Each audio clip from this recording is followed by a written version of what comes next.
प्रणाम है आप सभी को। स्वागत हमारे लाइव प्रोग्राम में live 16 look 16। Those who believe in the goodness of nature, those who believe that they can get their destiny modified. जी हाँ, आपकी किस्मत आपको कुछ भी दे रही है। आपका बैकग्राउंड जन्म के समय कोई भी है, किसी भी बीमारी के साथ आप पैदा हुए हैं, किसी भी कमज़ोरी को लेकर आप आए हैं, या आप अपने साथ किसी भी स्ट्रेंथ को लेकर आए हैं। अगर आप एक अच्छी ज़िंदगी बनाना चाहते हैं तो you will have to learn technologies through which you can use what is available with you. जो आप जन्म से अपने साथ लेकर आते हैं उसको यूटिलाइज करना ही गेम है आपकी सक्सेस इंश्योर करने के लिए। Success in not just in terms of money, success in terms of health, success in terms of good relations, success in terms of happiness, success in terms of enjoyment। आइए स्वागत करते हैं professor Ashwini ji Agarwal का, जिन्हें हम मंदिर अम्बाला से ये टेलीकास्ट आप हर रोज देखते हैं। और मैं यहाँ की केयर टेकर कृष्णिका निधि कंसल कहलाती हूँ। जुड़ी हुई हूँ इस मंदिर से साल 2017 से और समझती हूँ टेक्नोलॉजीज को। प्रणाम अश्विनी जी। प्रणाम अश्विनी जी, आपका बहुत बहुत स्वागत है आज के इस लाइव प्रोग्राम में। और बात जब हो रही है कि हम अपने साथ क्या लेकर आते हैं जिसको हम यूज करके अपने लिए एक लग्जूरियस लाइफ बना पाए, तो हम समझ नहीं पाते कि बेसिकली हम अपने साथ लाए क्या है। हमें यस, ये बात ठीक है कि हम एक इस तरह की लाइफ जीते हैं कि जिसमें भेड़ चाल को हम फॉलो करते हैं, और इसी भेड़ चाल में चलते धीरे धीरे हमारी हैप्पीनेस गायब होने लगती है, शरीर में बीमारियां आने लगती हैं, रिलेशंस डिस्टर्ब होने लगते हैं, पुट टुगेदर एंजॉयमेंट नाम का वर्ड लाइफ से खत्म हो जाता है। तो क्या लगता है आपको क्या सोल्यूशन है इस चीज का? आपने कल हमें बताया कि हमें ये पता होना चाहिए कि हम अपने साथ जन्म से क्या लेकर आए। अगर किसी पेरेंट्स को, माँ बाप को पता लगता भी है कि हाँ मेरे बच्चे के अंदर आर्ट्स की बहुत अच्छी कैपेबिलिटी है, वो ड्राइंग बहुत अच्छी कर सकता है, तो वो क्या करे? उसे स्किल को डेवलप करा के उसकी लाइफ बहुत अच्छी चलेगी, इसकी कोई गारंटी नहीं। One thing. दूसरा, it's not just about career, इसमें रिलेशंस, हेल्थ, सब कुछ हमारा ठीक चले। How do we ensure it? हम इसको कैसे इंश्योर करके चल सकते हैं? जी, तो ये तो बहुत आसान है। जब हम मकान बनाते हैं, जब भी हम कोई मकान बनाते हैं तो क्या करते हैं? मकान बनाते हैं तो क्या करते हैं? बेसिकली उसकी फाउंडेशन डालते हैं पहले तो, क्योंकि बिना फाउंडेशन डाले तो बिल्डिंग बनेगी नहीं। तो फाउंडेशन जैसी डालोगे वैसी ही बिल्डिंग की लाइफ रहेगी। ये बात मानते हो कि नहीं मानते हो? अगर इतनी सिंपल सी बात समझ में आती है तो ऑब्वियस सी बात है ना कि अगर तुम फाउंडेशन जो लेकर के आए हो, अभी तो मकान की फाउंडेशन तो तुम अपनी मर्जी से डाल रहे हो, लेकिन जब बच्चा आ रहा है पेट से तो वो तो अपनी फाउंडेशन लेकर के आ रहा है। उसकी फाउंडेशन क्या है उसके ऊपर तो तुम्हारा कोई कंट्रोल है ही नहीं। तो ये बात समझने वाली है कि उसकी फाउंडेशन पे हमारा कोई कंट्रोल नहीं है, किसी का भी कंट्रोल नहीं है, क्योंकि वो कंट्रोल वो अपना लेकर के आया है। अश्विनी जी, अकबर के बारे में हम एक बात सुनते हैं, राजा अकबर के बारे में, कि उनके दरबार में 9 रत्न हुआ करते थे। उनके दरबार में 9 रत्न हुआ करते थे। कोई म्यूजिक का एक्सपर्ट है, कोई किसी के पास दिमाग बहुत अच्छा है, ऐसे अलग अलग विधाओं के एक्सपर्ट्स को वो अपने दरबार का हिस्सा बनाकर रखते थे, काइंड ऑफ मिनिस्टर्स बना के रखते थे। तो लेकिन आज हम जिस युग में रहते हैं, इसमें ऐसा नहीं है कि आप क्योंकि म्यूजिक में अच्छे हैं तो आपको म्यूजिक मिनिस्टर बना दिया जाएगा। तो क्यों नहीं करते? यही तो चल रहा है, पहले भी यही चलता था, अब भी यही चल रहा है। किसने कहा? और पहली बात तो जो तुम बात कर रही हो वो बात रेलेवेंट है ही नहीं, कहीं पर भी किसी भी तरीके से रेलेवेंट नहीं है। नहीं, बात हो रही है वो क्या लेकर के आया, फाउंडेशन की बात हो रही है, और तुम किसकी बात कर रही हो? रोटी कमाने की। ऑफ कोर्स, तो रोटी सबसे कमाना तो पहले बहुत बात की बात है। रोटी कमाने 18 साल से पहले तुम रोटी कमा ही नहीं सकते। 18 साल से पहले तुम रोटी कमा ही नहीं सकते, तो कैसे क्या करेगा? 18 साल बिना खाए रहेगा क्या? फिर पेरेंट्स उसको इस लायक बनाते हैं कि ये रोटी तो कमा पाए, खा पाए। उसको बर्बाद कर रहे हैं। पेरेंट्स तो ये मान के ही नहीं चल रहे ना कि वो लेके आया कुछ, वो तो आया खाली हाथ आया, सारा कुछ मैं दे रही हूँ। मतलब सबसे बड़ी समस्या ईगो यही है, पेरेंट्स के अंदर सबसे बड़ी ईगो यही है, जिसके कारण वो बच्चों का कैरियर का भी और लाइफ का भी सत्यानाश कर रहे हैं पेरेंट्स, कि वो ये मान के चलते कि तो खाली हाथ आया था, इसको सब कुछ तो मैंने दिया। अब ये मेरी बात क्यों नहीं मानता है, या क्यों नहीं मानती है मेरी बात? ये प्रॉब्लम तो शुरू यही से हुई है। जड़ जो है वो जड़ यही है कि पेरेंट्स को इतनी ईगो है कि वो ये मानना ही नहीं चाहते कि वो बच्चा अपने आप लेकर आया, अपने साथ सब कुछ लेकर के आया है। वो ये मान के चलते हैं तो खाली हाथ आया था, इसको मैंने दिया जो कुछ दिया। इतनी बड़ी ईगो में जी रहे हैं पेरेंट्स। सबसे बड़ी समस्या पेरेंट्स है। इसीलिए टीनेजर कम्युनिटी सुसाइड कर रही है कि उसको पता है कि उसके पेरेंट्स की ईगो मेरे को बर्बाद कर रही है। मेरे सारी पहले के 10 साल मेरे खराब कर दिए उन्होंने। किस पेरेंट को नहीं पता, किस माँ को नहीं पता कि अगर बेटी हुई है तो उसके पीरियड स्टार्ट होंगे? बताओ मेरे को। फिर क्या तैयारी करवाई उसने? कॉल ऑफ नेचर आएगी, ये हर चीज हर स्त्री को पता है, फिर भी वो अपनी बेटी की तैयारी नहीं कराती है कि उसको कॉल ऑफ नेचर आएगी। तो उसके लिए क्या तैयारी कराई उसने? कुछ मदर्स केयर रखती हैं कि एक हेल्दी डाइट दें, बेटी एनीमिक ना रहे, खून की कमी ना रहे। ये क्या ये लॉजिक हुआ? यही प्रॉब्लम है कि फीमेल पेरेंट्स कहते हैं कि ये बच्चा खाली हाथ आया था, इसको सब कुछ मैं दे रहा हूं। प्रॉब्लम यही है, सबसे बड़ी ईगो यही है इस समाज में। आज की तारीख में जो सबसे बड़ी ईगो है, पेरेंट्स, ये लड़कियों ने क्यों मां बनने से मना कर दिया? क्यों लड़कियां मां नहीं बनना चाहती? क्यों लड़कियों ने ये क्या कहते हैं उसको, शादी करने से मना करना शुरू किया? लड़कियों ने ही पहले शुरू किया। क्यों किया? सोचना नहीं चाहते पेरेंट्स इस बात पे कि उन्होंने ही उनको फोर्स किया कि वो शादी ना करें। लड़कों को कैरियर के नाम पे इतना मिसगाइड किया गया पेरेंट्स द्वारा कि वो घर में रहने को तैयार नहीं है। This is all fault of parents, 100%. They have to be blamed, and they have to take blame if they want their next generation to recover. If they want their next generation to survive, they should have to accept this blame, and then only the family can be healthy. Then only the next generation can remain healthy. Parents must accept this fact that they should accept this blame कि उन्होंने बच्चे पाले नहीं, क्योंकि उन्होंने ये समझ कर क्या है कि सब कुछ मैंने दिया है। बच्चा तो कुछ लाया ही नहीं था अपने साथ, सब कुछ मैंने दिया उसको।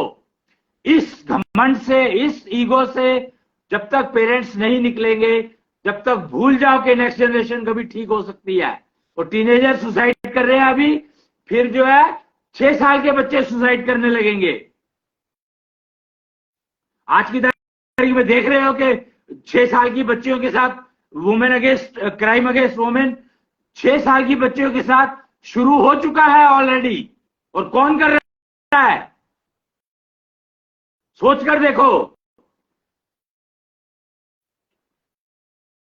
तो पेरेंट्स को अपने लिए माननी ही पड़ेगी, ये ब्लेम अपने ऊपर लेना ही पड़ेगा, अगर वो चाहते हैं कि उनके बच्चे ठीक से पल जाएं। नहीं तो किसी भी हालत में don't expect that children will respect you at all. You don't deserve. जी.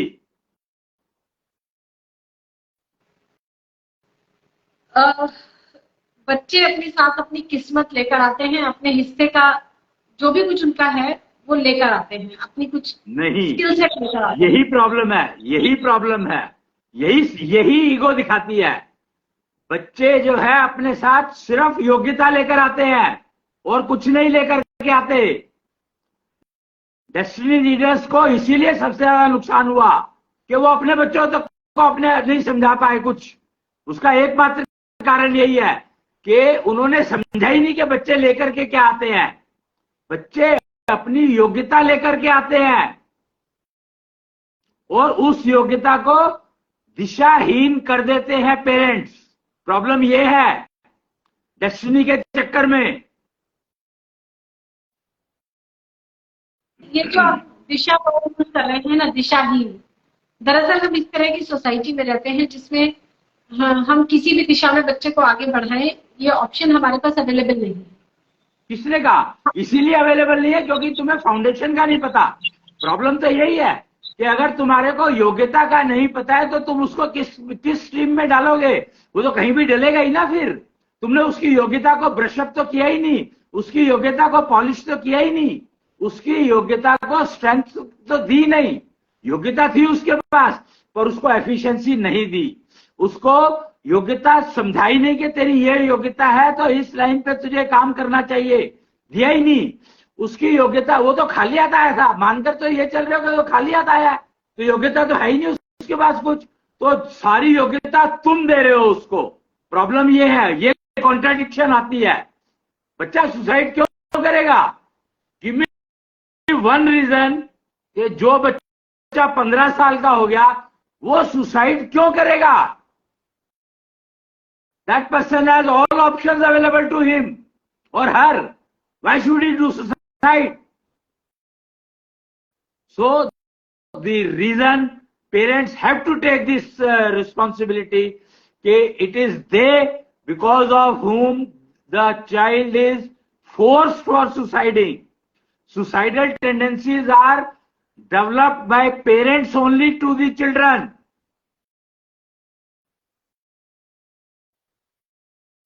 इसमें सोसाइटी का कोई रोल नहीं है. इसमें जो कंडीशंस चल रही हैं, क्या उनका कोई रोल नहीं है? उसका रोल हो गया ना, क्योंकि पेरेंट्स तो सारे हैं ना. मैंने ये थोड़ी कहा कि उसी के बच्चे के पेरेंट्स रिस्पॉन्सिबल है. मैंने कहा पेरेंट्स रिस्पॉन्सिबल है.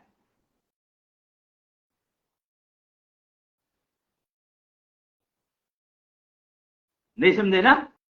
यही प्रॉब्लम है कि ईगो इतनी ज्यादा है पेरेंट्स में कि वो समझना ही नहीं चाहते इस बात को. I said parents are responsible for teenage community suicides.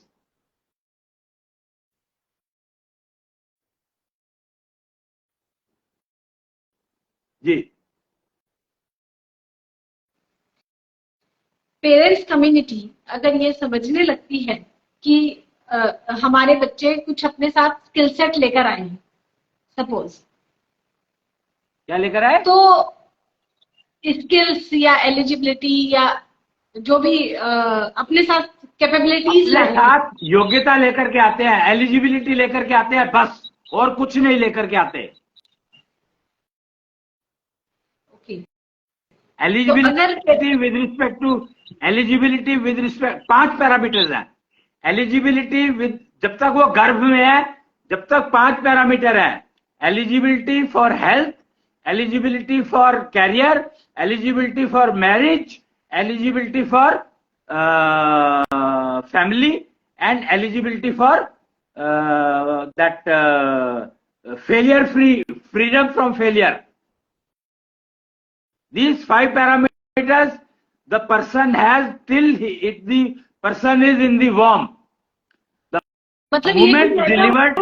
जी, ये कुछ है क्या कि स्केल 1 to 10 पर हमने लिखा कि अच्छा इसकी फिजिकल एबिलिटी पॉइंट 2 पॉइंट पे है, इसकी मैरिज एलिजिबिलिटी 4 पॉइंट पे है, इसका फ्रीडम फ्रॉम फेलियर का जो लेवल है वो 6 पॉइंट का है, ऐसा?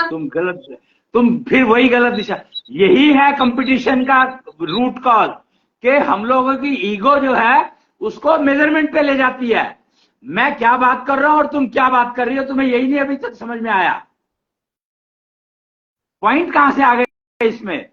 मैंने सिर्फ ये कहा कि वो एलिजिबिलिटी इन फैक्टर्स पर लेकर आता है, कितनी है वो मेजरेबल नहीं है।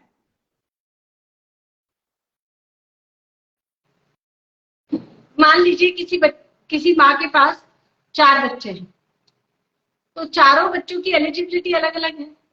मैरिज एलिजिबिलिटी की हम बात करते हैं, तो अलग अलग का क्या मतलब हुआ? उन चारों बच्चों की मैरिज एलिजिबिलिटी अलग अलग है, मतलब क्या क्या समझ आएगा माँ को अगर तो ये इसको समझना है ना, वही कह रहा हूं, एक बार ईगो से बाहर निकलो और आईआईटी का एग्जाम्पल समझो। आईआईटी में एडमिशन के लिए लाखों लोग एलिजिबल होते हैं, पर मिलता है क्या? एलिजिबल होते हैं ना लाखों लोग, तभी तो एग्जाम देते हैं लाखों लोग। फिर तो एलिजिबिलिटी का मतलब यहां से समझो ना। आईआईटी का एग्जाम्पल मैं बार बार लेता हूं, इसीलिए लेता हूं कि एलिजिबिलिटी तो तुम्हारी है, पर उस एलिजिबिलिटी को तुमने उसके ऊपर बिल्डिंग कैसी बनाई। Eligibility means foundation, after that building you have to build.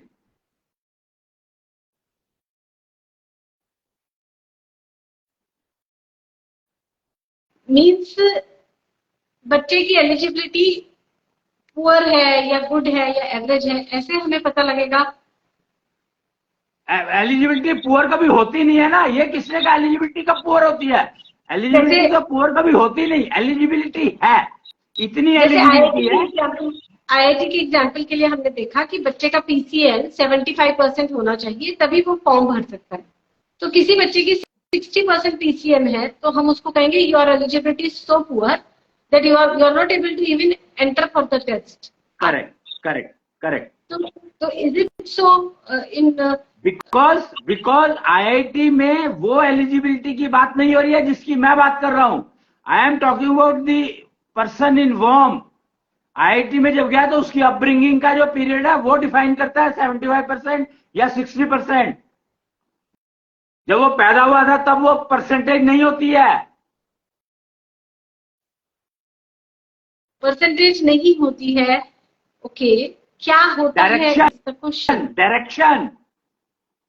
ये एलिजिबिलिटी, इसका मैरिज लेवल जो है पुअर, मैरिज एलिजिबिलिटी इसकी पुअर है।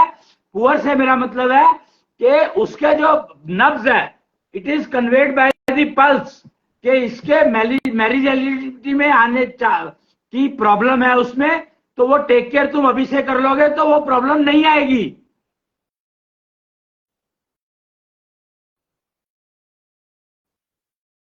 मतलब 5 पैरामीटर्स के बारे में पेरेंट्स ने जाना बच्चे के, कि इसका फ्रीडम फ्रॉम फेलियर कैसा है। अगर उन्होंने कहा कि हाँ इसका अच्छा है, फ्रीडम फ्रॉम फेलियर इसका रहेगा, ओके, तो अब पेरेंट्स को इस बारे में कुछ नहीं करना है, जो पुअर है उसको करेक्ट करना।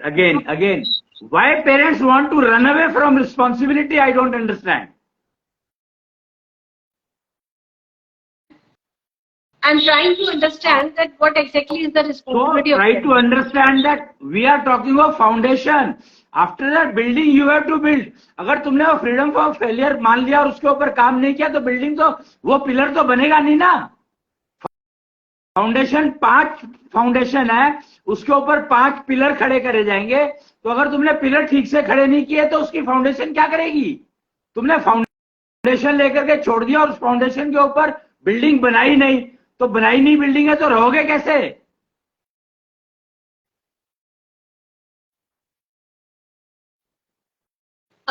अब जैसे 5, हम एक एग्जाम्पल लेते हैं, केस स्टडी लेते हैं कि एक बच्चे का जन्म हुआ, पेरेंट्स ने उसकी ये 5 या 6 जो भी पैरामीटर्स हैं एलिजिबिलिटी के वो जाने। अब सपोज मैरिज एलिजिबिलिटी उस बच्चे की पुअर है, उसकी फिजिकल एबिलिटी ओके है, नहीं पुअर नहीं। एक मिनट होल्ड इट। यहां पर ये समझो कि मैरिज जब ये कैलकुलेशन होती है, फाउंडेशन की जब कैलकुलेशन होती है, 7 पैरामीटर्स, 7 फेजेज है उसके, लाइफ के 7 फेजेज के हिसाब से होती है। तो उनको थ्रेशोल्ड वैल्यू बताई जाती है कि 10 साल के बाद उसकी ये वैल्यू रहनी चाहिए और वो मेंटेन रहे।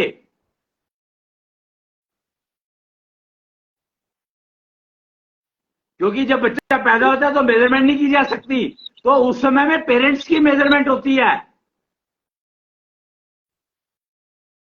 तो पेरेंट्स को अपनी एलिजिबिलिटी उस लेवल की मेंटेन रखनी है उसको पालने के लिए।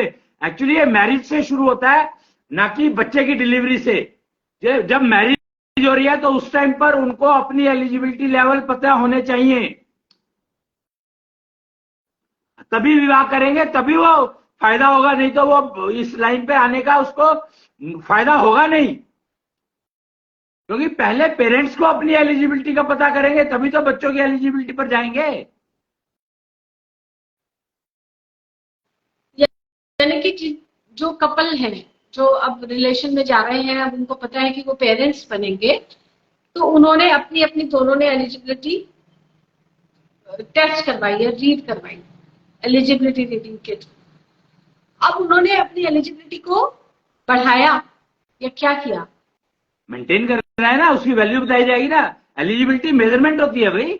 जैसे आईआईटी में जब जा रहे हो तुम, तो एलिजिबिलिटी बताई ना तुमने 60 और 75%। तो ऐसे ही एलिजिबिलिटी मेजर होगी। जब तुम शादी के लिए जा रहे हो तो पहले तुम्हें एलिजिबिलिटी चेक करवानी चाहिए अपनी, कि तुम शादी लायक हो भी कि नहीं हो। आजकल मैरिजेस फेल क्यों हो रही है? एकमात्र रीजन है मैरिज फेलियर्स का कि एलिजिबिलिटी का पता नहीं है और शादी कर ली।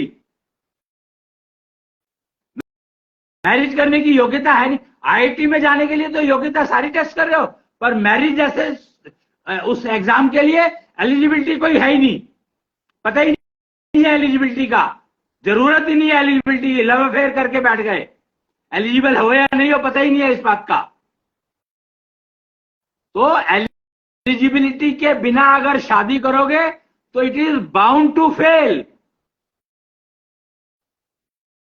तो यही मैंने पूछा ना कि हम मेजर एलिजिबिलिटी को कैसे करते हैं। I mean, कुछ परसेंटेज डिफाइन होगा, कम ज्यादा? बच्चों के बारे में पूछा था तुमने, इन्फेंट के बारे में पूछ रहे थे तुम, अनबॉर्न के बारे में पूछ रहे थे।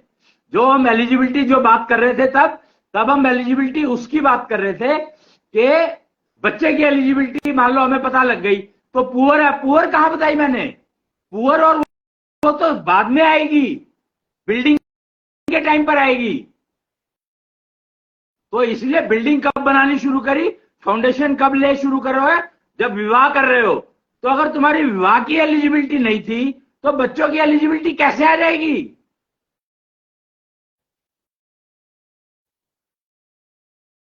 तो इसलिए पहले मैरिज एलिजिबिलिटी को समझो। उसके बिना अगर मैरिज करते हो तो जिंदगी खराब है, गारंटी है, एश्योर्ड है।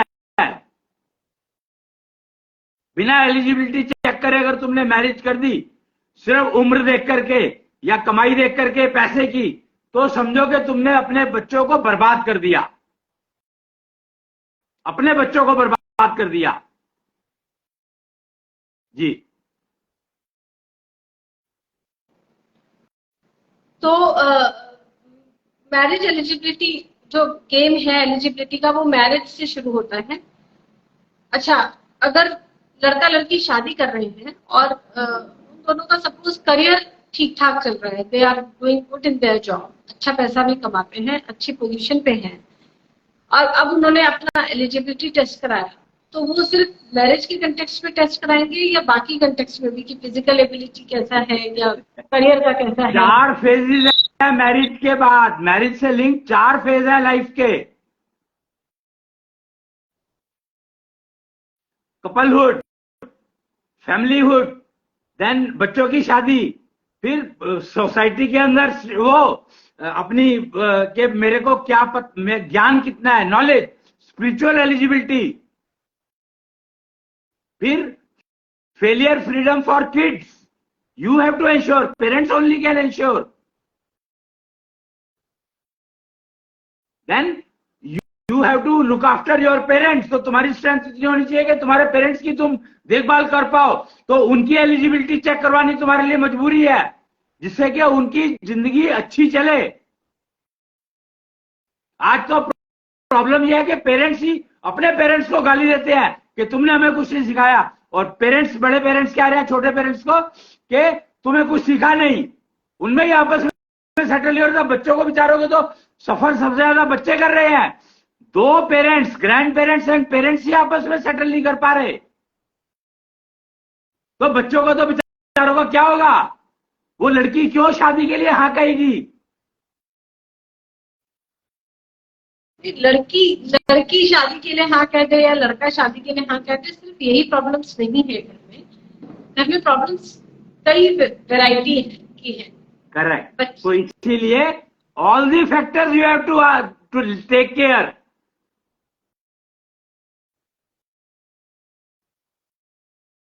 जी। तो अब क्वेश्चन ये उठता है कि एलिजिबिलिटी, लड़का लड़की ने अपना टेस्ट कराया, उसके बाद आपने उनको कुछ मेंटेनेंस का कुछ प्रोसीजर देते हैं आप, या एलिजिबिलिटी ठीक है हमने चेक करा ली, मैरिज एलिजिबिलिटी है, हमने कर ली शादी के बाद अक्सर देखा जाता है कि लड़का और लड़की दोनों के बीच में कुछ ना कुछ डिस्टर्बेंसेस, हेल्थ प्रॉब्लम्स, फैमिली से रिलेटेड कुछ ना कुछ चलता है। इसीलिए आते हैं। उसका एकमात्र कारण है ईगो। एकमात्र कारण ईगो ऑफ है। ईगो किसकी? हर एक की, सबकी। क्योंकि सबको अपनी अपनी एलिजिबिलिटी नहीं पता। सबको पता है कि हम खाली हाथ आए थे, और सारे कहते हैं कि मैंने तुझे दिया। तूने मुझे क्या दिया? मैंने ही तो तुझे दिया जो कुछ दिया। लड़का कहता है बच्चा लड़की को मैंने दिया, तो लड़की कहती है तूने क्या दिया? मैंने 9 महीने पाला। तो और इन पेरेंट्स, जो नए पेरेंट्स बन रहे हैं, उनके पेरेंट्स कहते हैं तुम तो कोई लाए नहीं थे, सब कुछ तो हमने दिया तुम्हें। और तुम कहते हो अरे वाह तुमने क्या दिया, तुम तो रिटायर हो, आप नौकरी करके कमा के तो हम ला रहे हैं, रोटी हम खिला रहे हैं तुम्हें। बहू कहती है रोटी तो मैं बना रही हूं, तुम्हारे को सास को बना करके दे रही हूं। सास अपनी रोटी अपने आप क्यों नहीं बना लेती? हर जगह पर सिर्फ और सिर्फ ईगो बढ़ती है अगर तुम अपनी एलिजिबिलिटी को नहीं जानते। मान लो तुम्हें अपनी एलिजिबिलिटी का पता है कि वो पुअर है, तो तुम आईआईटी के लिए तैयारी करोगे क्या? नहीं, अगर बहुत ज्यादा पुअर है तो नहीं करेंगे, क्या फायदा? फिर यही है। तो बहू क्यों लेकर आए सास, अपने बेटे की शादी क्यों करे, जबकि उसको पता है कि वो उसकी बहू जो आएगी तो उसके लिए भी रोटी उसी को बनानी पड़ेगी। क्यों करे बेटे की शादी? करेक्ट। तो इसीलिए, क्योंकि उसको पता है कि बहू शायद मेरे लिए रोटी बना दे, या मिलजुल के बना लेंगे, चलो कोई बात नहीं। जब वो मां बनेगी तो उसको अपने आप समझ आ जाएगा कि सास का कैसे ध्यान रखना पड़ता है। क्योंकि जब उसके बेटी होगी तो फिर पालेगी कैसे बेटी को वो, और वो खुद ही उसकी मां ने उसको क्या सिखाया।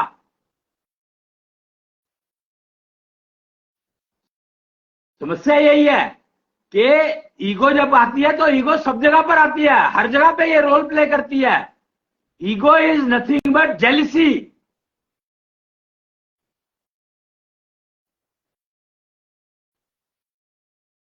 जी। तो ठीक है, ये कहने के लिए तो एक स्टेटमेंट में बड़ा हमने प्रिसाइजली कह दिया कि सारे रिलेशंस में डिस्टर्बेंस का कारण ईगो है। अब मान लीजिए लड़का और लड़की, दो लोग शादी करना चाहते हैं और उन्होंने इस चीज को समझा और अपनी एलिजिबिलिटी को अब वो मेंटेन करने के लिए एफर्ट कर रहे हैं, प्रैक्टिस कर रहे हैं, कुछ भी। देखो एक minute, sorry, it is not efforts enough, it has to be maintain. अगर वो एफर्ट कर रहे हो और मेंटेन नहीं हो रही है तो बेकार है। It is absolute, no relative, कि उससे मेरी थोड़ी सी अच्छी हो गई तो बात खत्म हो गई, ऐसा नहीं है। It has to be maintained absolutely.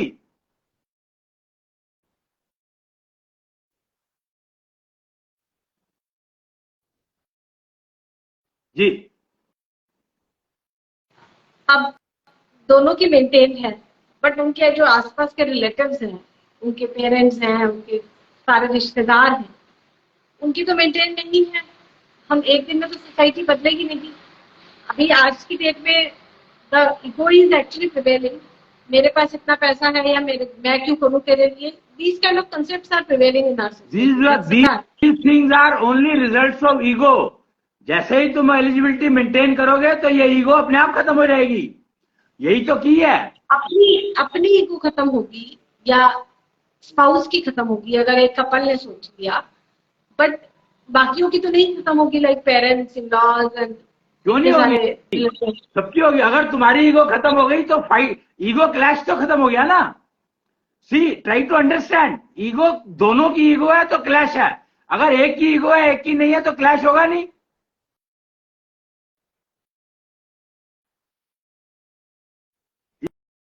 इसलिए वैसे हम लोग ये सजेस्ट करते हैं बीइंग एलिजिबिलिटी रीडर के जब शादी के लिए एक बात कर रहे हो तो एटलीस्ट फर्स्ट फैमिली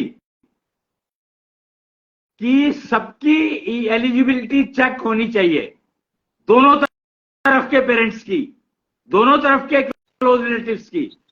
आज की सिचुएशन ये है, मुझे नहीं पता कल को बदलेगी क्या, कि nobody is going to agree on this। मान लीजिए एक लड़की, कोई इस पे एग्री नहीं करता है। किस बात? क्योंकि वही कि हम कोई एलिजिबिलिटी टेस्ट करवाएं, जैसे ही शादी की बात आती है। टेस्ट नहीं हो रही है यहाँ पर। अगेन एटलीस्ट एलिजिबिलिटी सब, जो नया कपल है उसको बाकी सबकी एलिजिबिलिटी पता होगी तो वो बहुत सुखी रहेंगे। गेम यहाँ पर ये है कि अगर जो कपल शादी कर रहा है उसको अपने फर्स्ट कपल की फर्स्ट रिलेटिव्स की जो 5 फैमिलीज कही गई है उनकी ईगो अगर एलिजिबिलिटी लेवल पता होगा तो वो दोनों जरूर सुखी रहेंगे, बाकी कोई रहे या ना रहे। गेम यहां पर है। तो इसका मतलब तो जो शादी हमारे यहाँ इंडियन कल्चर में शादी होती है तो बहुत सारे खाने के स्टॉल लगाए जाते हैं, तो एक स्टॉल पे एलिजिबिलिटी टेस्ट भी होना चाहिए सारे रिलेटिव्स का। और एक कराने की जरूरत नहीं है, एलिजिबिलिटी तो पहले चाहिए। शादी पक्की होने से पहले की बात हो रही है ये। मैरिज के लिए तुम एलिजिबल नहीं हो तो मैरिज कैसे हो जाएगी? मैरिज से पहले तो शादी पक्की होते टाइम तो लड़का और लड़की अपना टेस्ट कराएंगे ना कि हम तैयार हैं कि नहीं। अगर लड़की समझदार है तो सास का जरूर कराएगी, और लड़का समझदार है तो वो भी सास का कराएगा जरूर। और अगर माए समझदार है तो माए कराएंगी ही कराएंगी अपने अपोजिट उनका दोनों का टेस्ट, अगर माए समझदार है तो। क्योंकि उनको पता है कि बहू के लिए सास प्रॉब्लम है और दामाद के लिए सास प्रॉब्लम है।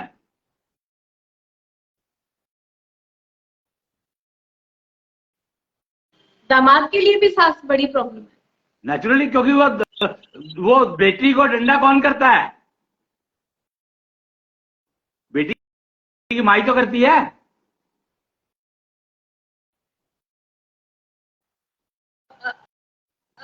I don't know. हाँ, फर्क तो पड़ता ही है। मदर ने समझा कि बेटी को, तो उसका इम्पैक्ट तो बेटी पर पड़ता है। यस। तो एलिजिबिलिटी अब ठीक है, ये तो हो गया कि जो लोग मैरिज में अब जाने की कोशिश कर रहे हैं वो लोग चाहें तो इस तरह से ट्राई कर सकते हैं, अगर उन्हें कोई पर्सन मिल जाए जो एलिजिबिलिटी के कंसेप्ट को समझे और तैयार है। एक बार बता दोगे सारे समझ जाएंगे, क्योंकि सबकी जिंदगी जो है झंड उन्हीं की होती है, तो झंड से बचने के लिए हर कोई कोशिश करता ही है।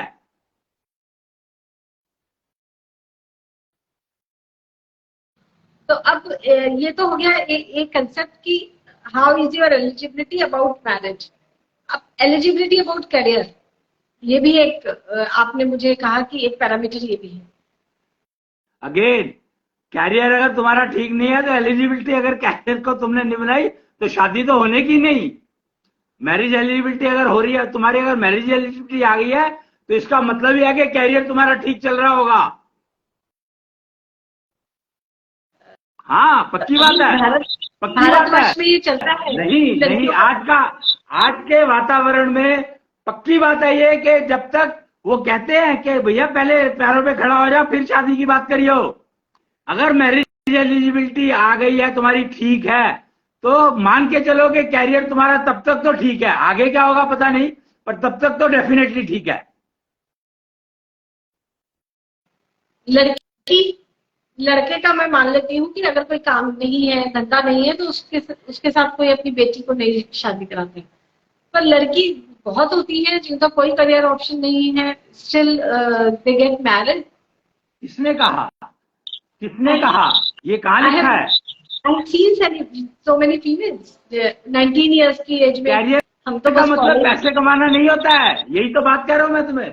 फीमेल तो घर बैठे बैठे इतने पैसे कमा सकती है, मेल सोच भी नहीं सकता।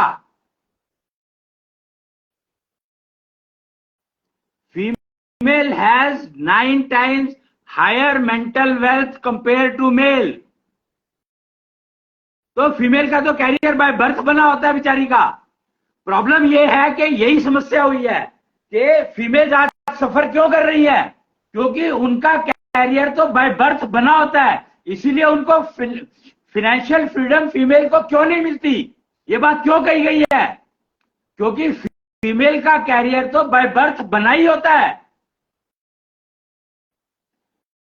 जैसे ही फीमेल जेंडर डिलीवर हुआ तो समझो उसका कैरियर तो बना बनाया है।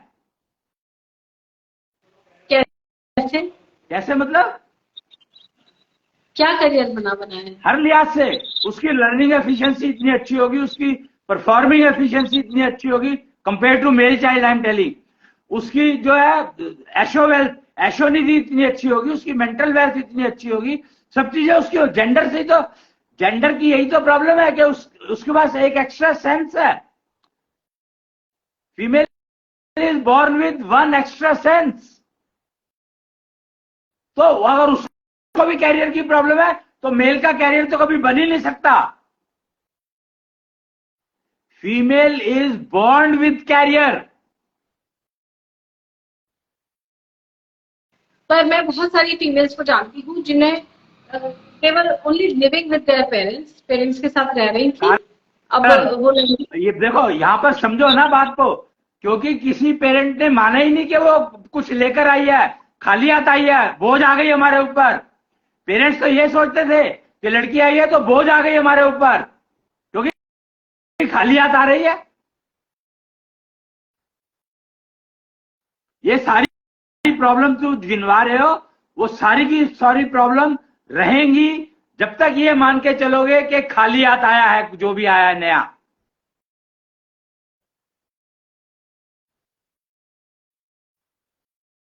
जी 5 पैरामीटर्स आपने बताए एलिजिबिलिटी के होते हैं, जिसमें से एक है करियर से रिलेटेड, यानी कि अगर कोई लड़की पैदा हुई है तो उसका वो करियर वाला तो अच्छा रहना ही रहना है, लर्निंग एफिशिएंसी उसकी रहनी ही रहनी है अच्छी, because she is the born female. रहनी नहीं है, लेकर आई है, लेकर आई है, रहेगी या नहीं रहेगी ये नहीं पता कहीं पर भी। बिल्डिंग बननी है, अभी तो फाउंडेशन है सिर्फ। बिल्डिंग कैसी बनाई है उसके ऊपर डिपेंड करेगा कि तुम उसमें रह सकते हो कि नहीं रह सकते।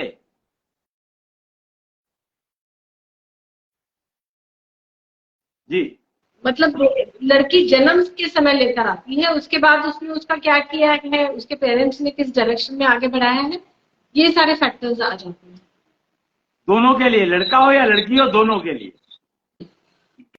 एक आपने कहा फ्रॉम फेलियर, ये एक एस्पेक्ट होता है, एक फिजिकल एबिलिटी, एक करियर का, एक मैरिज का, एक फ्रीडम फ्रॉम फेलियर। ये क्या है बेसिकली, ये है क्या? ये बेसिकली जेंडर कॉन्ट्राडिक्शन है। जो हर बच्चा जब पैदा होता है तो जेंडर कॉन्ट्राडिक्शन लेकर के पैदा होता है, तो उसको मैनेज करना सीखना।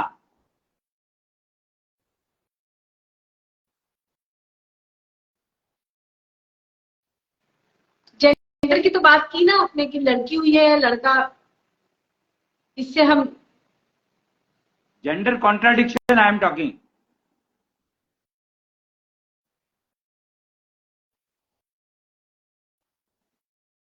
मतलब किस तरह का जेंडर कॉन्ट्रडिक्शन है, मेंटल जेंडर क्या है, स्पिरिचुअल जेंडर क्या है, फिजिकल जेंडर क्या है, तो उससे डिफाइन होगा कि उसकी एलिजिबिलिटी क्या है।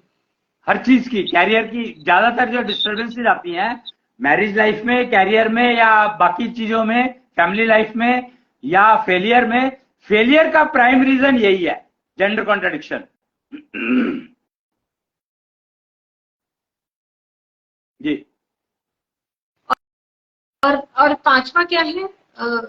It's about physical ability, freedom from failure, career, marriage, ऐश्वर्निधि, ये मेंटल वेल्थ।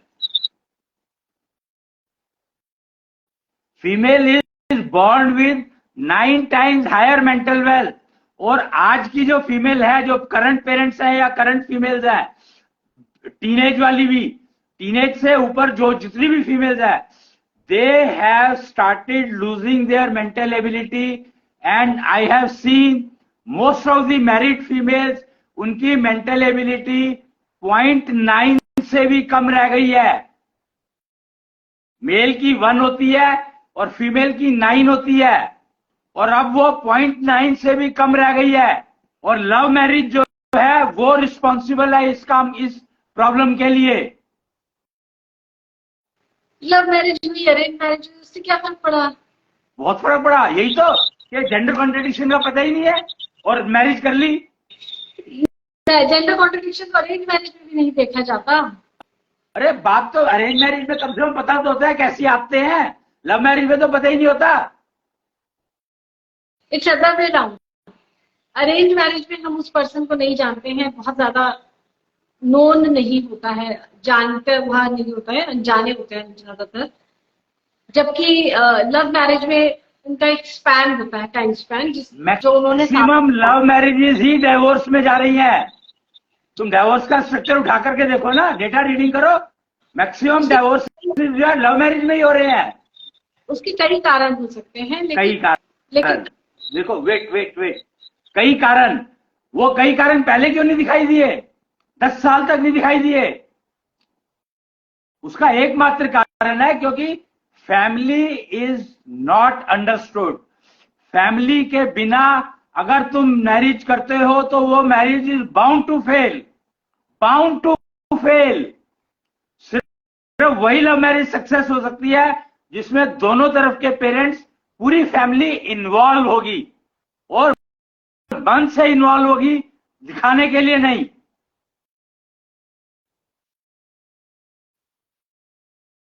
जी। मीन्स ये फैक्टर काम करता है इसमें कि जब लव मैरिज है तो पेरेंट्स इतना मन से इन्वॉल्व नहीं होते, ये एक फैक्ट है। मैं एक यहाँ पर ना एक वो बताना चाहूंगा, जो सनातन संस्कृति में ना गंधर्व विवाह हुआ करते थे, तो ये गंधर्व विवाह का जो बिगड़ा हुआ रूप है लव मैरिज। पता है तुम्हें क्यों? गंधर्व विवाह का मतलब क्या होता था? थोड़ा थोड़ा आइडिया है, जैसे शकुंतला और दुष्यंत का हुआ था, वो गंधर्व विवाह था। तो गंधर्व विवाह लड़कियां करती थी, लड़के नहीं करते थे। अगर ये बात समझ लो, और उसका डिफॉर्म फॉर्म है, तो आज की तारीख में लव मैरिज कौन करता है? दोनों, लड़के लड़कियां दोनों। पहले भी तो लड़के लड़कियां दोनों होते थे, शादी तो 2 में ही होगी ना। हाँ, पर लड़की की स्ट्रेंथ ज्यादा होती है, तो अगर लड़की नहीं चाहती है कि शादी हो तो नहीं होगी, अगर वो चाहती है कि शादी हो ही चाहिए। करेक्ट। मैंने ये ऑब्जर्व किया। तो लव मैरिज में भी यही सीन तो वैलिड रहेगा। फिर तो इस बात को तुम भूल क्यों जाते हो भाई, कि strength is with female, not with male. जब मैं कॉलेज में थी तो मेरी एक बहुत क्लोज फ्रेंड थी, वो किसी रिलेशनशिप में थी, अफेयर में थी। तो उन्होंने मुझसे पूछा था कि तुम, आपको क्या लगता है मेरी इनसे शादी हो जाएगी क्या?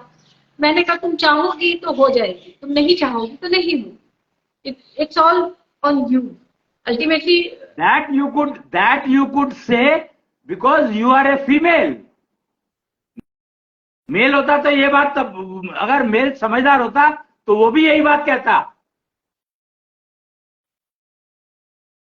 अगर मेल समझदार नहीं होगा तो वो हमेशा मेल की ईगो को बढ़ाने के लिए रहेगा। तो वहां पर फीमेल जो है एडजस्ट करेगी और वो शादी कभी नहीं चलेगी। जिस मैरिज में फीमेल ने एडजस्ट कर लिया और वो शादी कभी नहीं चलेगी।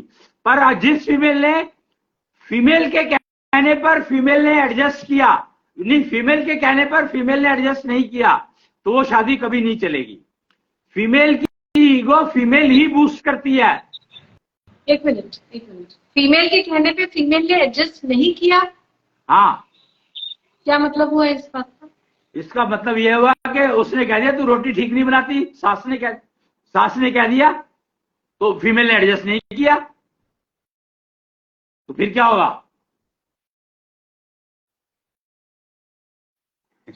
घर में झगड़ा बनेगा, शादी नहीं चली ना। हाँ जी, बस तो फिर वही तो कहा मैंने। नॉट भी, क्योंकि आज की डेट में तो एक ऑप्शन ये भी होता है कि लड़का लड़की अलग रहने लगते हैं। आज की डेट की बात मत करो यार, आज की डेट की बात मत करो देवी, मत करो, क्योंकि आज की डेट की जो फाउंडेशन है वो है ही नहीं।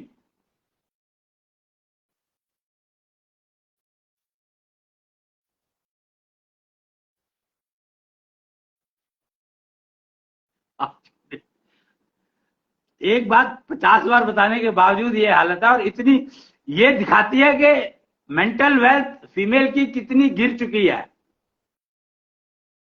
मैं 10 बार बताया कि आज की फीमेल की बात मत करो, क्योंकि उनकी फाउंडेशन नहीं है, उनको नहीं पता है उनकी फाउंडेशन का।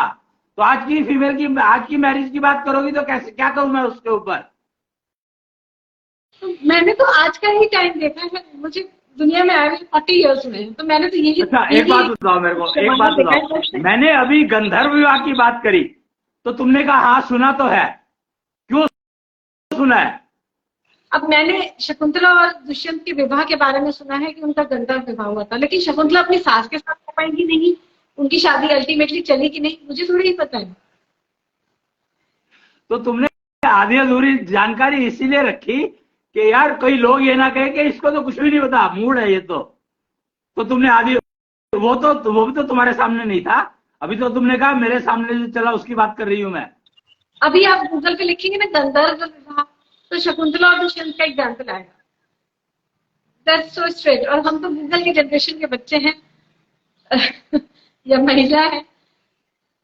गंधर्व विवाह मतलब शकुंतला एंड दुष्यंत। ये कह रहा हूं कि पहले अपनी एलिजिबिलिटी को समझो, फिर उसके अंदर जितना जो होना चाहिए उसको करो, और अपनी एलिजिबिलिटी को कम से कम उस लेवल तक तो लेके जाओ कि तुम्हें समझ में आने लगे आईआईटी का एडमिशन लेना है या नहीं लेना है, बात की बात है, क्योंकि मिलेगा ही नहीं तो लोगे कहां से? पर एलिजिबिलिटी तो लेकर के आओ।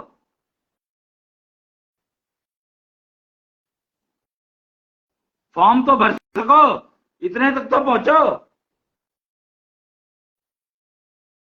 तो गंधर्व विवाह भी तो लव मैरिज ही होती थी। नहीं, गंधर्व विवाह में पुरुष की कोई जिम्मेदारी नहीं होती थी, फर्क को समझो। वो गंधर्व विवाह में पुरुष की कोई जिम्मेदारी नहीं होती थी, सारी जिम्मेदारी स्त्री को अपने ऊपर लेनी होती थी, टोटल 100%। तुम जो ये एग्जाम्पल ले रही हो दुष्यंत और शकुंतला का, इसीलिए वो नहीं चला। इसको नहीं चला क्यों कहा गया? क्योंकि शकुंतला ने अपनी रिस्पॉन्सिबिलिटी नहीं ली।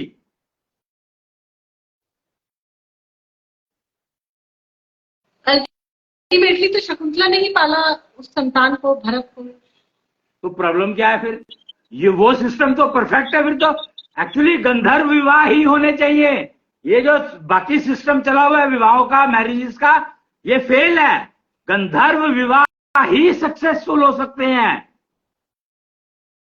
जिसमें मेल पर कोई जिम्मेदारी नहीं है।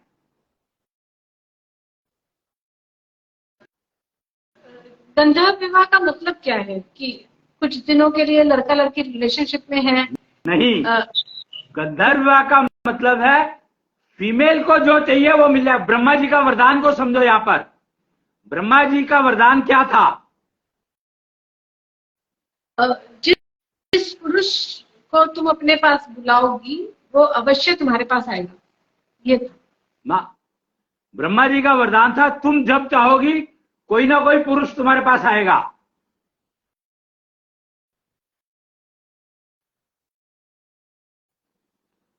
पार्वती सुगंध क्या है? पार्वती सुगंध है कि तुम जिस पुरुष को तुम बुलाना चाहती हो, जिससे तुम विवाह करना चाहती हो, वही पुरुष आएगा। ब्रह्मा जी ने तो कहा कि अगर जरूरत है तो कोई भी आ जाएगा, कोई ना कोई जरूर आएगा। हाँ और पार्वती इंश्योर्ड कि वही आए जो मैं चाहती हूँ, लाइक शंकर। जी जी। ओके। कुंती, उसी सिस्टम को कुंती ने टेस्ट किया। पार्वती की जो पार्वती सुगंध को कुंती ने समझा और यूज किया। कुंती को वरदान मिला था कि तुम बात तो एक किसी ही है ना यार, वरदान कैसे मिल जाएगा? जब तक तुम तपस्या नहीं करोगे तो वरदान कहां से मिल जाएगा?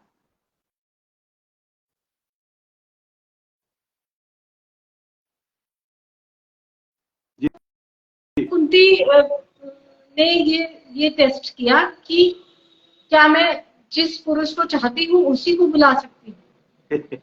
कुंती ने सिर्फ एक गलती करी कि उसने टेस्ट करने, उसको विश्वास नहीं था। वही फीमेल प्रॉब्लम, कि उसको विश्वास नहीं था कि उसको जो वरदान मिला है वो सही है कि नहीं है। पार्वती को पूरा विश्वास था। तो यानी कि जो कुंती का सूर्य का हुआ वो गंधर्व विवाह था है? सूर्य और कुंती का क्या गंधर्व विवाह हुआ? सूर्य और कुंती का नहीं था, कुंती ने गंधर्व विवाह किया था। तो जिसके साथ जब चाहे कर ले। गंधर्व विवाह में पुरुष की रिस्पॉन्सिबिलिटी क्यों नहीं होती है? इसीलिए नहीं होती है क्योंकि मर्जी स्त्री की है।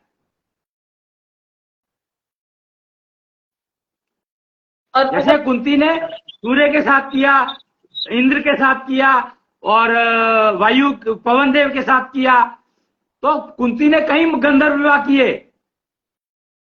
अगर पुरुष की इच्छा नहीं है तो भी पुरुष has no choice, no involvement, ऐसा? वो वही तो गेम है कि पुरुष के पास सारी चॉइसेस हैं, पर स्त्री क्योंकि कई गुना ज्यादा स्ट्रांग है mentally, physically, from all angles, तो वो उसको कभी भी मिसगाइड करने की कैपेबिलिटी रखती है। करेगी या नहीं करेगी आई एम नॉट सेइंग, पर रखती है। कैपेबिलिटी उसके अंदर 100% है।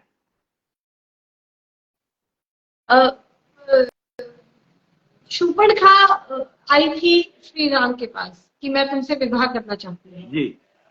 तो शूर्पणखा चाहती तो वो श्री राम से गंधर्व विवाह कर सकती थी। दोनों के साथ कर उसमें सकती, वो दोनों के साथ कर सकती थी।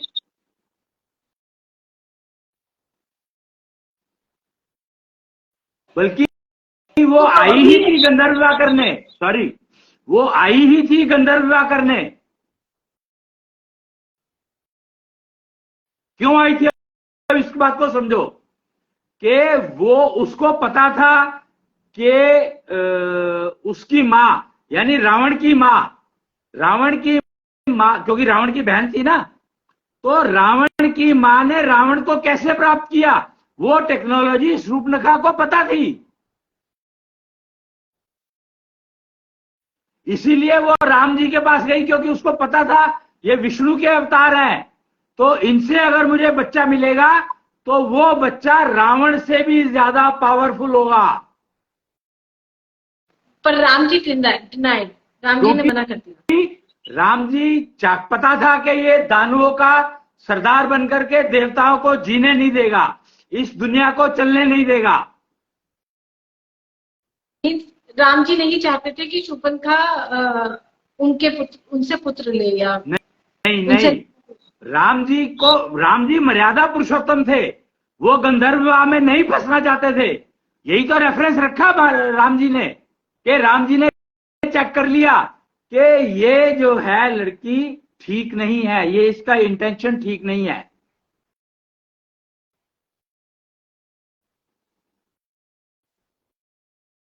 वो गुमराह करने की कोशिश कर रही है, वो अपना काम निकालने की कोशिश कर रही है।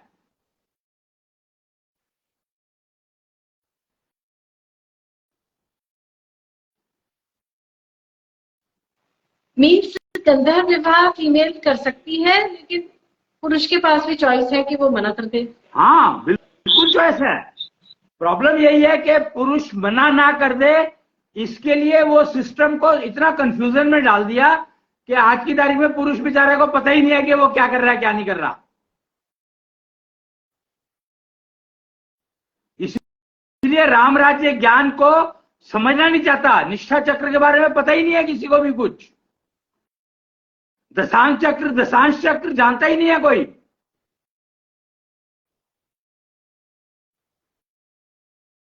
जी,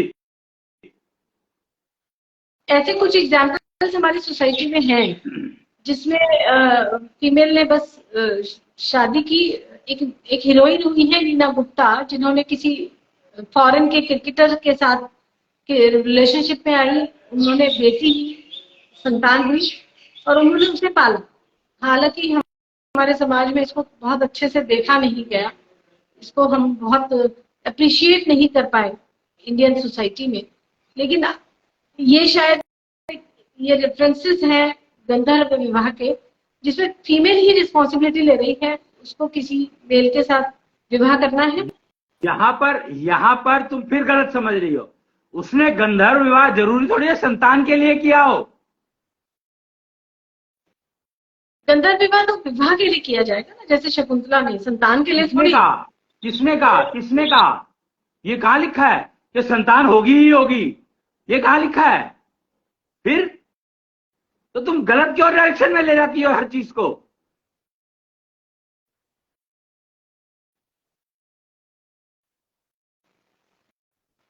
गंधर्व विवाह तो विवाह के पर्पज से किया जा रहा है। मेरे को क्या पता यार, मैं तो ये जानता हूं कि गंधर्व विवाह करना स्त्री करती है। गंधर्व विवाह डिसाइड करने का स्त्री करती है, कन्या करती है, सिर्फ कन्या करती है। पुरुष की मर्जी होगी तो हो जाएगा, नहीं होगी तो नहीं होगा। मेनका और विश्वामित्र को समझो यहां पर कि मेनका आई थी विश्वामित्र से विवाह करने के लिए, वो गंधर्व विवाह करने के लिए आई थी, और उसका पर्पस था विश्वामित्र को वो जो अपना लक्ष्य प्राप्त करना चाहता है उससे हटाना। तो गंधर्व विवाह हो सकता है स्त्रियां इसलिए करती हो, मेनका को थोड़ी पुत्र चाहिए था। फिर तो संतान होगी या नहीं होगी उसका कोई कनेक्शन नहीं है विवाह से। एक बात और समझ लो कि ये बहुत बड़ी गलतफहमी है कि विवाह करने से संतान होगी ही होगी। कहीं नहीं लिखा है ये, कोई रूल नहीं है, कोई नियम नहीं है। जी, तो ये बात एलिजिबिलिटी की हो रही थी कि एलिजिबिलिटी हमें हर एक एस्पेक्ट में अपनी समझनी होती है कि बेसिकली हम क्या लेकर आए हैं और आज किस पोजीशन पे हैं। और मैरिज से पहले ही अगर इस फाउंडेशन को समझा जाए, टेक केयर किया जाए, तो मैरिज के बाद बहुत सारी जो डिफिकल्टीज हैं उनको हम प्रिवेंट कर सकते हैं। और अगर बच्चा आता है तो उस बच्चे की भी एलिजिबिलिटी को पेरेंट्स मेंटेन करवा सकते हैं।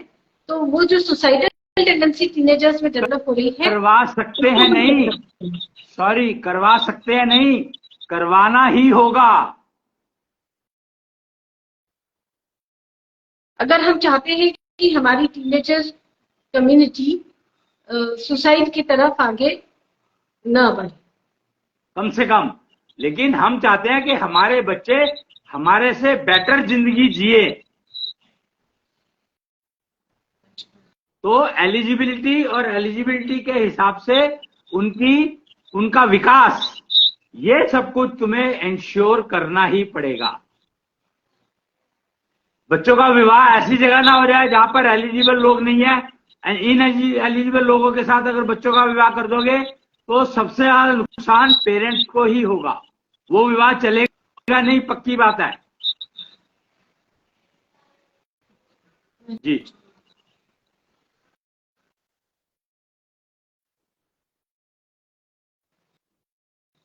एलिजिबिलिटी का चैप्टर अभी आपसे लंबा समझेंगे, समय लगेगा इसमें। 1 घंटा हो चुका है, आज समय हो चला है। ये डिस्कशन को हम आगे कंटिन्यू करेंगे। आज के लिए इतना ही। और डेस्टिनी मॉडिफिकेशन, ये मेरा लास्ट प्रश्न है, डेस्टिनी मॉडिफिकेशन और एलिजिबिलिटी रीडिंग ये दोनों आपस में कनेक्टेड है क्या? नहीं। मतलब हम डेस्टिनी मॉडिफाई करवा रहे हैं तो इसमें हमारी एलिजिबिलिटी क्या है, इसका कोई रोल नहीं है। नहीं, डेस्टिनी मॉडिफिकेशन में अगर डेस्टिनी मॉडिफिकेशन कराते हो, कराना की चाहते हो, तो एलिजिबिलिटी का रोल है। क्योंकि अगर तुम डेस्टिनी मॉडिफाई करवाना चाहते हो तो जिस डायरेक्शन में, अगर वो एलिजिबिलिटी नहीं है तो नहीं हो सकती। अगर मैं डेस्टिनी मॉडिफिकेशन करवाना चाहती हूँ अपना, तो मुझे पहले अपनी एलिजिबिलिटी समझनी होगी और उसके बाद ही डेस्टिनी मॉडिफाई। क्योंकि डेस्टिनी मॉडिफिकेशन तो तुम किसी भी डायरेक्शन में करवा सकती हो, पर अगर एलिजिबिलिटी नहीं है तो डेस्टिनी मॉडिफिकेशन कैसे हो जाएगी वो? तो एलिजिबिलिटी में है, फिर डेस्टिनी मॉडिफिकेशन कराना चाहते हो तो पॉसिबल, तो आराम से हो जाएगी। नहीं तो एलिजिबिलिटी का लेवल उस लेवल तक लेके जाना पड़ेगा, तो वो डेस्टिनी हो जाएगी मॉडिफाई जो तुम चाहते हो।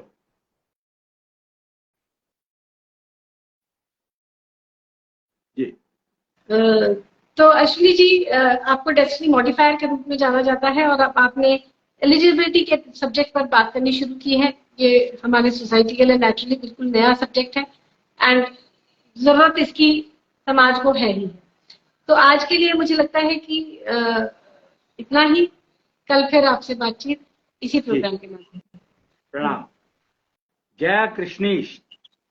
जय जय कृष्ण।